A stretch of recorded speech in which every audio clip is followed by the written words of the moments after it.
কোটি কোটি ডলারের অস্ত্র, স্যাটেলাইট নজরদারি আর অত্যাধুনিক গোয়েন্দা প্রযুক্তির বিপরীতে যেন এক ভিন্ন খেলা খেলছে ইরান। বিশ্বের সবচেয়ে শক্তিশালী সামরিক জোটকে সত্যি ছলনার ফাঁদে ফেলেছে মধ্যপ্রাচ্যের দাবার বোর্ডের পাকা খেলোয়াড়। নকল লক্ষ্যবস্তু, গোপন ভূগর্ভস্থ ঘাঁটি এবং বিস্ময়কর পুনরুদ্ধার সক্ষমতা নিয়ে নতুন করে আলোচনার কেন্দ্রে দেশটি। মার্কিন সংবাদ মাধ্যম CNN এর অনুসন্ধানী প্রতিবেদনে উঠে এসেছে, হামলার পরও দ্রুত সচল করা হয়েছে ক্ষেপণাস্ত্র ঘাঁটির অধিকাংশ সুড়ঙ্গ পথ। ফলে প্রশ্ন উঠেছে, ইরানের সামরিক সক্ষমতা সম্পর্কে আমেরিকা এবং ইসরায়েল কি এখনো পুরো সত্য জানে, নাকি দৃশ্যপটের আড়ালে লুকিয়ে আছে আরও কোনো বড় চমক?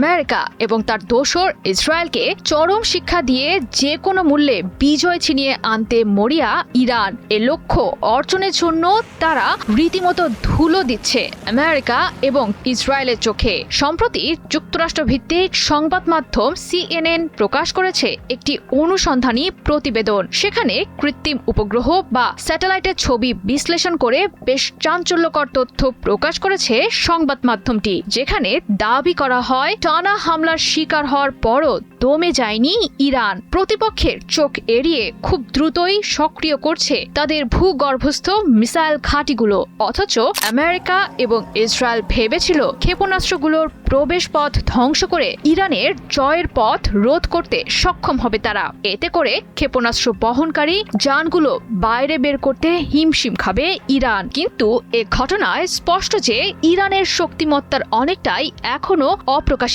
অর্থাৎ ইরান যা পারে তার সিকিভাগও হয়তো এখনো দেখেনি আমেরিকা এবং ইসরায়েল।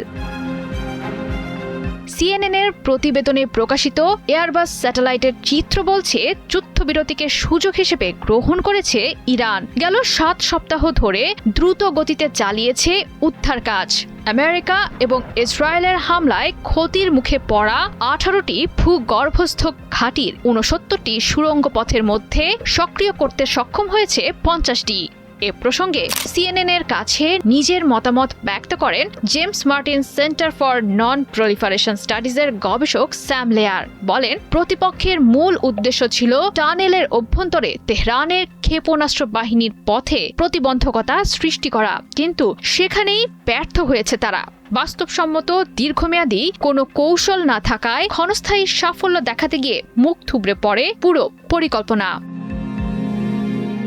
সামরিক বিশ্লেষকদের মতে ইরানের কাছে এখনো বিপুল সংখ্যক ক্ষেপণাস্ত্র মজুদ আছে। যুদ্ধবিরতির পর পুনরায় যুদ্ধ শুরু হলেও হামলা চালাতে কোনো বাধার মুখে পড়বে না ইরান। ইতোমধ্যেই দেশটি কেরমানশাহ এবং দেজফুল অঞ্চলে মার্কিন হামলার শিকার হওয়া ঘাঁটিগুলো পুনরায় সংস্কার করেছে।